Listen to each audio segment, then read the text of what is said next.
Yes, ഹർഷയ്ക്ക് വേണ്ടി ഒരു പാട്ട് കേട്ടോ.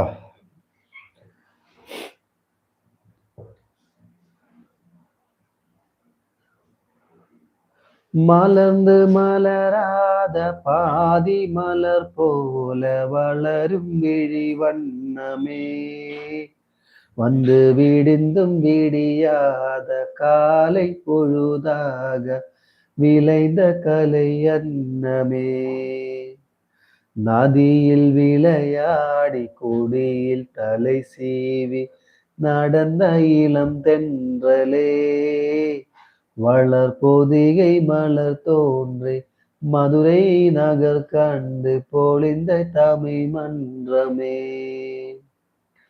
மலர்ந்து மலராத பாதி மலர் போல வளரும் விழி வண்ணமே, வந்து விடிந்தும் விடியாத காலை பொழுதாக விளைந்த கலை அன்னமே, நதியில் விளையாடி கொடியில் தலை சீவி நடந்த இளம் தென்றலே, வளர் பொதிகை மலர் தோன்றி மதுரை நகர் கண்டு பொழிந்த தமிழ் மன்றமே. യെസ്, എന്താ ഭയങ്കര ഇഷ്ടം എനിക്ക്.